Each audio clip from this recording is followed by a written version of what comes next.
Got myself a notion, one I know that you'll understand. Set the world in motion Bow, bow, bow. by reaching out for each other's hand. What is that from, producer? That is from the Goofy movie, the 1990... A Goofy movie, not the Goofy movie. A Goofy movie, the 1995 hit film starring Goofy Goof and Max Goof and Powerline. Powerline. Powerline, the man, the myth, the legend, the man that's never had a concert, never had an album, and he's still the talk of the town. He still is. He has the Standout Tour, World Tour 1995. I have a shirt with that on it. I wish I could get a shirt like that, but they don't go past 2X. Come on, Disney. There's bigger fans out there. Come on, Disney, get it together. But you haven't watched the documentary yet on the 30th anniversary. No. So it basically talked about how it was doomed from the start. Yeah, I've seen clips. So I've seen some small excerpts of them talking how it's doomed and how it was made, and then the teaser of them and the actors in the car. Yeah, and the thing was, the guy that was backing it was their main backer. He got fired during the middle of production. So they moved back their release date. Lion King came out, and Lion King, of course, did amazing, but there was barely any ads for the Goofy movie. There was no toys that were supposed to go out, and the toys that were supposed to go out looked really, really cool, but they didn't advertise it very well, and it only made about $6 million maybe on an $8 million budget. So it was doomed from the start. I mean, they moved them from Disney Animation Studios to France. Then when they're in France, they got moved to the basement of France, and it wasn't even ready to be used for a cartoon movie, let alone any type of animation.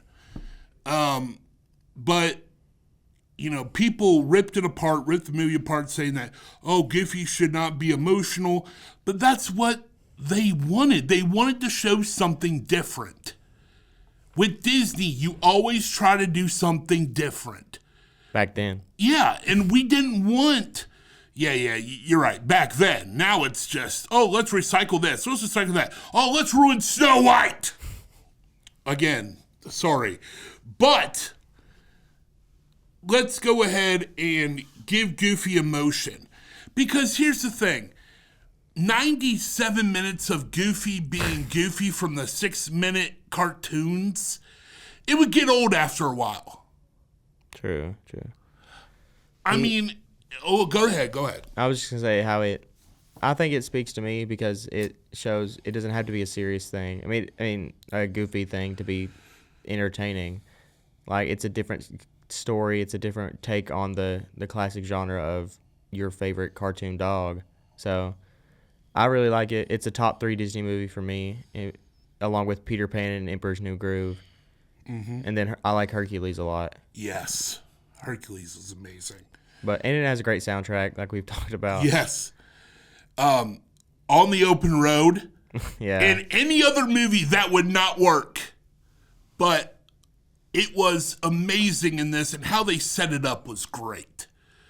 Yeah, Goofy singing, he's got high hopes. And you're just like, wait, what is going on here? Your Mickey and Donald. Yeah. That was great. Yeah, the Mickey and Donald cameo. And I love how even before that, Goofy says, I'm going with my best buddy. He goes, who? Donald Duck? No, yeah. I like there's an established universe. And it also goes along with the other 90s cartoon shows at the time, like DuckTales and Darkwing Duck and Goof Troop and Quack Pack. I couldn't remember the last one.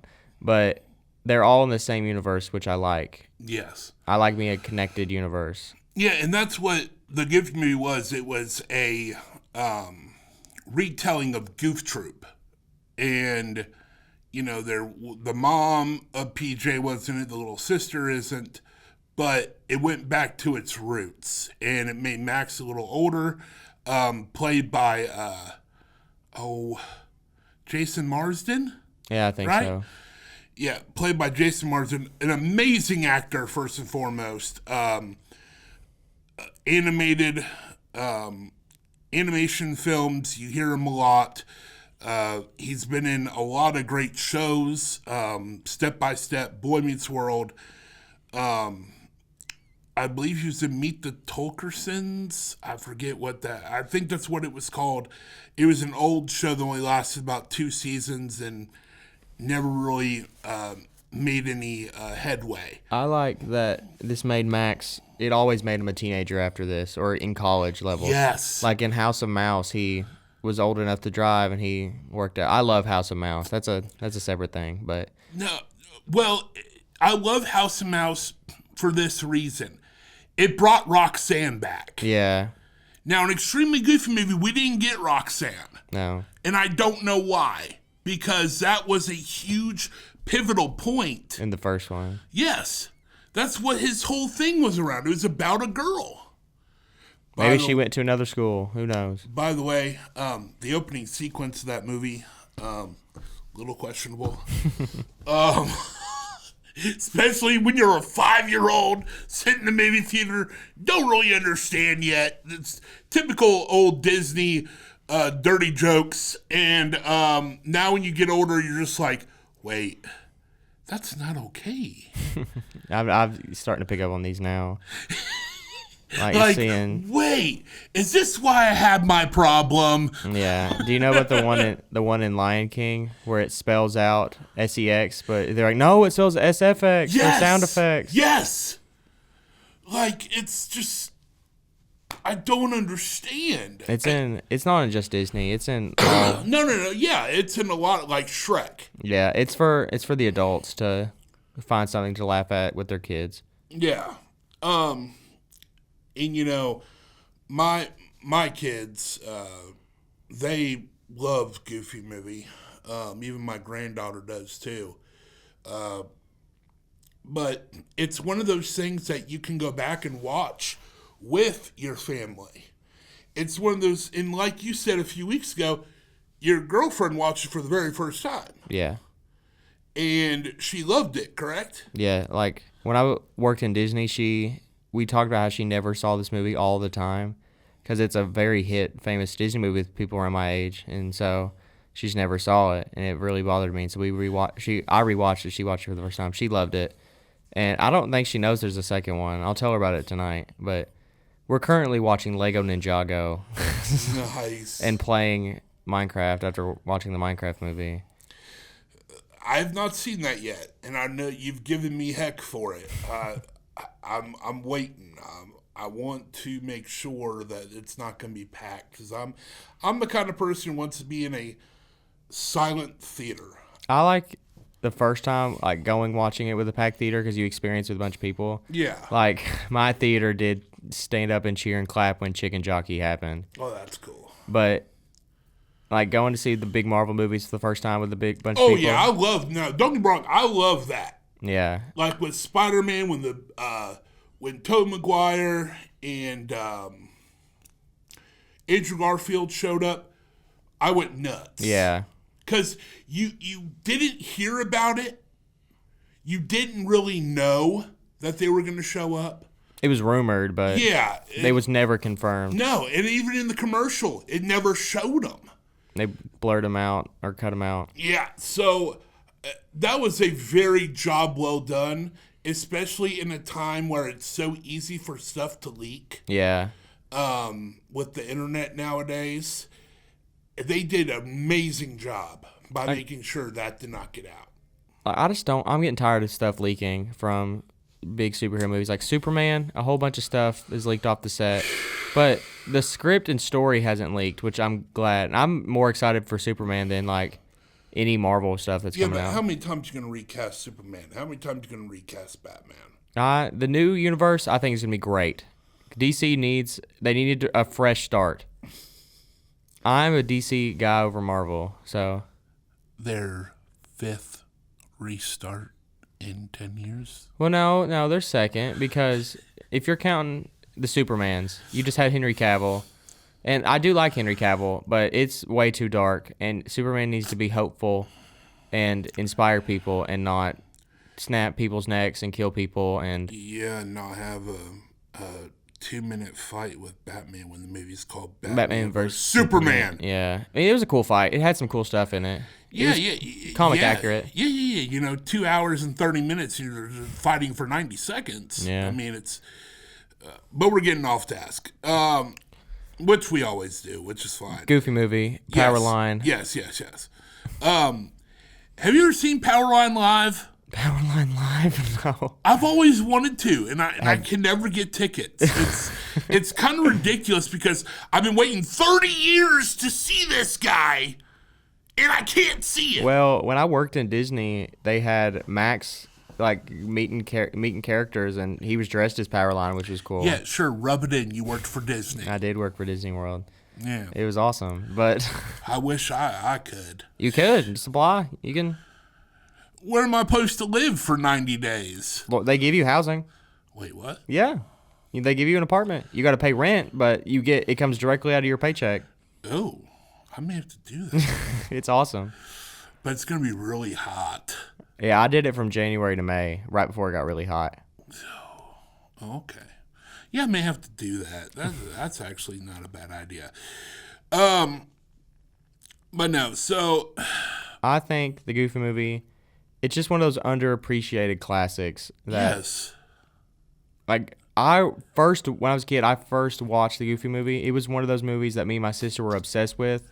And now that every time we're both home, she's 6 years older than me. Yeah. So every time we're both home, she lives in Nashville. So we watch either that or Roderick Rules, the Diamond Wimpy Kid. Oh my gosh. Fat Albert. And all these movies we like these were ones we loved together and we watched. Like we obviously like a lot of the same stuff like Harry Potter, Marvel, Star Wars, but like Goofy movie is one of those movies that like really defined a good relationship between me and my sister. Yeah, and like we said, it's one of those films, again, like you said, very underrated.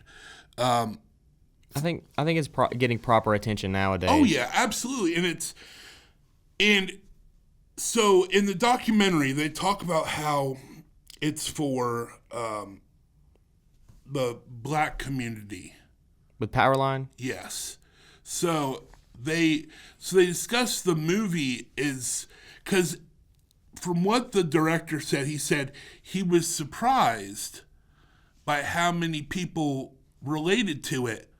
But he wasn't surprised that the black society was labeled to it. You know what I'm saying? Like it deals with a lot of stuff that gets pushed aside. It shows Max trying to be his own person and trying to shed his father. You know what I mean? Yeah. It's trying to find out who he is and what he wants in life. And he wants Roxanne, but he's lying, but he's trying to get his way to make sure that Roxanne does not think of him as a liar. He wants her to think of him as a love interest. Even though she already liked him. Yeah. We found that out down the line. She already had a crush on him. I mean, we get hints at it in the beginning. Like, she's blushing and her friends are making fun of her. Yes. Stand Out. Oh, great song. Again, like I said, if anyone knows, please give me tickets to Powerline.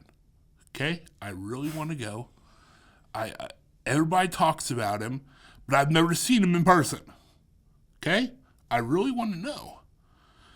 But, the thing about it, and let's not forget about PJ. PJ played a pivotal role at the beginning, his best friend. And, of course, my man, one of my favorite actors of all time, with the cheddar, Pauly Shore. With the cheddar. Al Genoese! I like their friendship. Like, we see more about it in the second one. Yes. But Go ahead. I don't know. I don't know what to say about the Goofy movie. I love it. It does what not many other Disney movies do, and I feel like it speaks to the teenage audience. Because like your Cinderellas, your Sleeping Beauties, they're princess movies that stick out for younger girls, and then the Goofy movie, I don't know, I've related a lot more to it, and I Yes. really liked it, I feel like that was more for the male demographic. which was good. Yes, that one and Lion King were very male demographic. I feel like Lion King could be for both. It's for anyone, Yeah, true.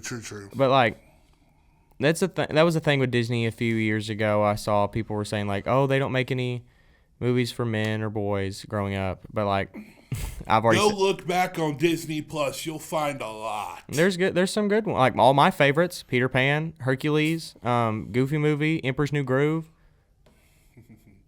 We're going to have to do a show on Emperor's New Groove. Boom, baby.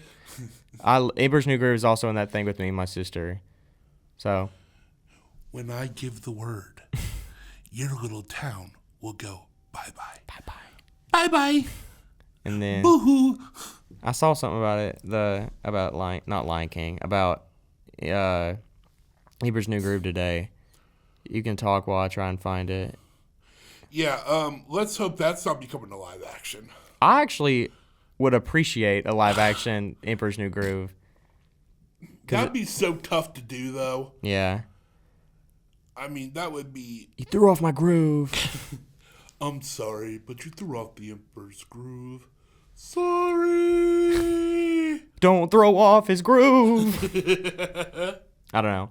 Just Goofy movie. It really speaks to me, and I know it's spoken to a lot of other people in this world. Like, I have a friend who's down there at Disney right now, and he is doing this thing. He's going to see Max and Goofy in their 30th anniversary costumes for. Oh, man. And so he dressed up as Max. Like, he put on the clothes he has, and he's going all out, and he's really excited. And That's awesome. it spoke to me, and I know it's spoken to you and a whole lot of other people about how great this movie is, and was underappreciated when it came out, and I'm glad it's getting the recognition it deserves now. Yes, absolutely. I wish they would put it in theaters again now. That'd be cool. Like, I'd go. I know that for a fact. I'd go to every showing if I could. I'm glad. I like some re-releases of movies, like when there's anniversaries. Like, I didn't like how they put Avatar back in theaters in 2020 just to beat Avengers Endgame for money. Yeah. And then Endgame released another cut of the movie, but only added one scene in the credits. But, like, 30th anniversary, yeah, re-release it for some theaters so people can go see it again in theaters that didn't get to experience it back then.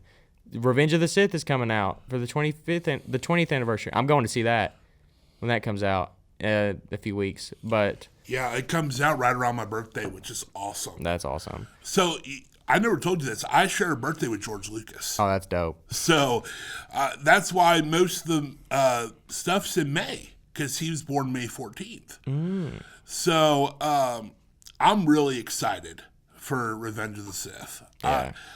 I loved that movie. One of my favorites. Barely squeaking by the Return of the Jedi. I love Return of the Jedi. Yes. It's my favorite. Third one's mine. It goes back and forth between 6 and 3. But I went and resaw 6 in theaters a couple of years ago, and that was for the 40th anniversary. And it was amazing. Yes. Just seeing it on a massive screen. Oh, yeah. And I have the VHSs for back then, so I can watch the original cuts. But people dog on the Star Wars stuff. Of course they do. But I appreciate the stuff that George Lucas does to update it a little bit. Yes. Like, I like the band scene in number 6 with Max Rebo. But I love how he went into episode 5 and made the monster. yeah, That was pretty cool. Because in the original cut, you did not see him. The very Wampa? well, yeah. And then in '97 when they re-released, we have those too. 4, 5, and 6, yeah. When they re-released them, they went in and fixed it. I have the DVDs where it has the new one, the new setup for 4, 5, 6, and the original copies. We have 4, 5, 6, the original VHSs, the special edition. We have the DVDs from 2004 and 1, 2, and 3. Like, they have the silver logos for the Yep. original trilogy and then Yep. the gold ones for the prequel. I saw someone the other day. They've released 7, 8, and 9 like that on DVD. I mean, it's cool, but obviously 7, 8, and 9 aren't as good as the originals. But I don't know. 8 never happened. I don't know why people talk about an 8th film. They did 7, they skipped 8, then went to 9. There's no 8. I don't understand. I've never heard of The Last Jedi. Never heard of it. It's not that bad, but it's not that good either. It's not that bad. It's not that bad. I appreciate that they made something new for the universe. Yeah, giving us a villain and Snoke who only Yeah. lasted Like had a movie no and a half. backstory. I was upset they killed him. They could have done a lot cooler stuff going from that, though. Like, I was hyped after 8 for stuff that could have happened in 9, but I felt 9 was more of a disappointment. Oh, 9 was made me so mad. Like, it wasn't a bad movie, but it was expectations that we had over 20 plus years of Star Wars stuff. Especially when you have Hayden Christensen had to be, and the guy that played Darth Sidious, they were taking off a panel. Like, they canceled their panel due to stuff leaking about Episode 9. Yeah. And it turned out all we got was a voiceover. Have you seen Ahsoka, the show? I've seen a little bit of it. Okay, I won't say anything then. I've seen that Anakin's in it. Okay, then I'll talk. Yeah. That they put Anakin in that perfectly. I won't say what they did because so you can watch it, but I cried. I loved when Obi-Wan was coming out. Oh yeah, and they had And- Anakin in that with Vader. Well, and the thing was, he was in the Vader costume. Yeah. So, like, it wasn't a stand-in. It was Hayden Christensen. And I was sitting there, I'm like, what are they going to do? Like, there's no way. Then I hear, Yeah. I'm like, wait a minute. Like, Vader's in this too? And they go, oh yeah, Hayden Christensen signed on to be Anakin. Have you seen all of Obi-Wan? I'd have to rewatch it. Do you know their fight at the end? Oh, it's amazing. Yeah. The way It's amazing. you could see Hayden Christensen's face through it, which is really cool. And then what's the other thing? I think the best de-aging that Star Wars or anyone has ever done was in the Book of Boba Fett with Luke Skywalker. The de-aging and the CGI, like they did at Mandalorian, it looked okay. Yeah, that was a little tough. But then That's when I stopped watching Mandalorian, by the way. after season 2, Yeah. I was like, what more can you yeah, do? 1 and 2 are really good, and then 3's okay. It's not really the same storyline, but in Book of Boba Fett with Luke Skywalker, my mouth dropped. It looked so good. Like I could not tell. I mean, I obviously knew it was not younger Mark Hamill, but it looked phenomenal. Yes. It was the best de-aging or face transplant on CGI I have ever seen. Well, and that's a good thing about that kind of stuff, though, is it just shows where we've come so far in digitizing Yeah. and computer. Like, I obviously don't want a whole movie of a de-aged character. No. Like, you knew in Rogue One, that was really bad. Yeah, with Grand Moff Tarkin. I was like, whoa, because it was new at the time. I was like, whoa, that's awesome. But going back and seeing what we have now. It's like, oh, a young Princess Leia who does not look like Leia. Well, they got her daughter to be the stand-in. No, it was somebody else.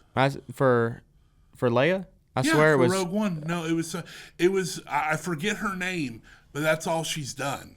Let me look. Yeah, she's she did a convention a few years ago that I was at. That's really all she's known for is playing young Leia. No, young Leia in Obi-Wan. It was that person. I thought that was Rogue One too. No, young Leia in Obi-Wan is when she's a child. No. I'm talking about in Rogue One, a lady played her and had like the dimensions on her face where they put in Leia's face on top of hers. Like you could tell. Oh, it is a different person. Yeah. Okay. I thought it was. That's weird. I thought it was her daughter. She's also in Avengers: Age of Ultron. Yep. Didn't know that. But okay, Revenge of the Goofy movie. Great. I like that. I'll title that this Revenge of the Goofy movie. I love the Goofy movie. Do you have anything else you want to talk about it?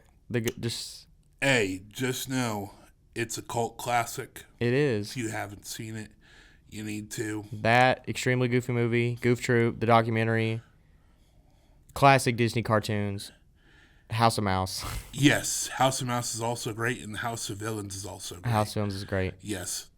And with that being said, we're on the open road. See you all later. Take care.